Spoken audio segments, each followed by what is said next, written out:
नमस्कार, आप देख रहे हैं हिमाचल न्यूज। आइए जानते हैं आज के प्रमुख समाचार और दिन भर की बड़ी सुर्खियां। अचानक बढ़ा डल झील का जलस्तर, चंबा पहुंचे अभिषेक और अन्य श्रद्धालुओं ने बयां की दास्तां। मणिमहेश यात्रा के दौरान 24 अगस्त की सुबह का मंजर श्रद्धालु कभी भूल नहीं पाएंगे। सुबह करीब 6 बजे से लगातार हो रही भारी बारिश के कारण डल झील का जलस्तर अचानक बढ़ गया। झील का उफान इतना तेज था कि परिक्रमा मार्ग पल भर में पानी से लबालब हो गया। देखते ही देखते डल झील से निकले पानी ने सैलाब का रूप लेकर तबाही मचा दी। पानी के तेज बहाव में गौरीकुंड, सुंदरासी, धनचो, दोनाली और हड़सर तक बने कई पुल, पगडंडियां बह गई। रास्ते में लगी दुकानें और लंगर भी पानी की धारा में समा गए। श्रद्धालुओं ने बताया कि अचानक आए सैलाब ने हर किसी को दहशत में डाल दिया। लोग अपने परिवार और बच्चों को संभालते हुए चीखते चिल्लाते सुरक्षित जगह की ओर भागे।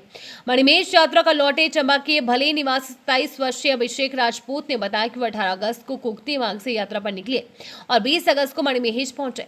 23 अगस्त को मणिमहेश सेवा समिति की ओर से विश्व शांति के लिए यज्ञ करवाया गया था। इसके लिए वो वहीं पर रुके हुए थे। सीएम सुख बोले, आपदा प्रभावित परिवारों के पुनर्वास के लिए प्रदेश सरकार देगी विशेष राहत पैकेज।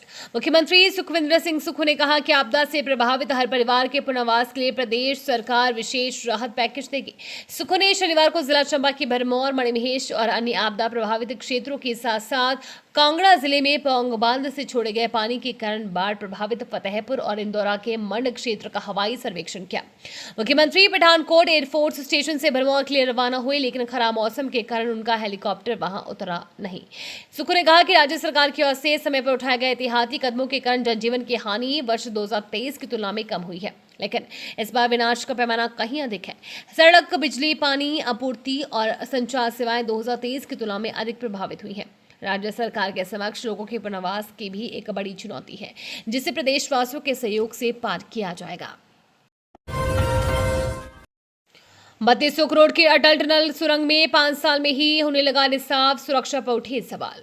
3200 करोड़ रुपए की लागत से बनी और प्रधानमंत्री नरेंद्र मोदी द्वारा लगभग 5 साल से भी कम समय पहले उद्घाटन की गई अटल सुरंग में रिसाव की खबरें सामने आने लगी है, जिसके कारण गुणवत्ता और सुरक्षा को लेकर गंभीर सवाल खड़े हो गए हैं।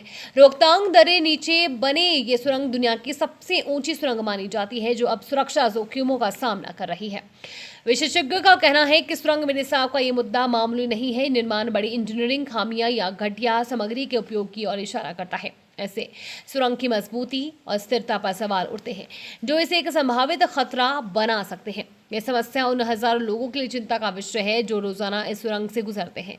आलोचकों का तर्क है कि ये सिर्फ मरम्मत का मामला नहीं, बल्कि जन सुरक्षा का मामला है। उनका कहना है कि इस मामले की तुरंत जांच होनी चाहिए।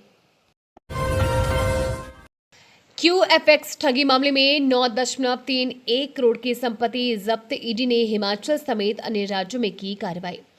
प्रवर्तन निदेशालय ने मनी लॉन्ड्रिंग रोकथाम अधिनियम 2002 के तहत हिमाचल सहित कई राज्यों में बड़ी कार्रवाई की है। ईडी ने 26 अगस्त को 9.31 करोड़ रुपए की संपत्तियों को अटैच करने का आदेश जारी किया है।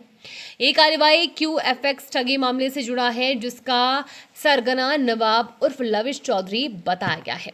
जांच में सामने आया है कि ठगी से जुटाई गई रकम को एजेंटों और आरोपियों ने अपने परिजनों व रिश्तेदारों के नाम पर संपत्तियों में निवेश कर सफेद करने का प्रयास किया।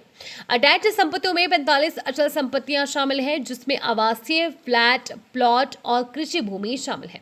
ये संपत्तियां हिमाचल प्रदेश के अलावा उत्तर प्रदेश, पंजाब, हरियाणा में है। इसके अलावा बैंकों में जमा रकम को भी जब्त किया गया है।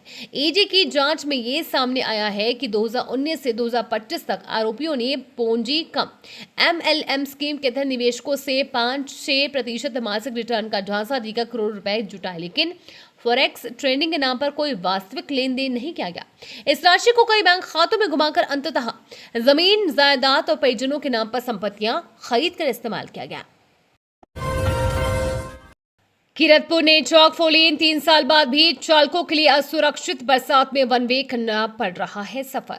तेज रफ्तार और सुरक्षित सफर के लिए बनाए गए 4 लेन पर सफर जान को जोखिम साबित हो रहा है।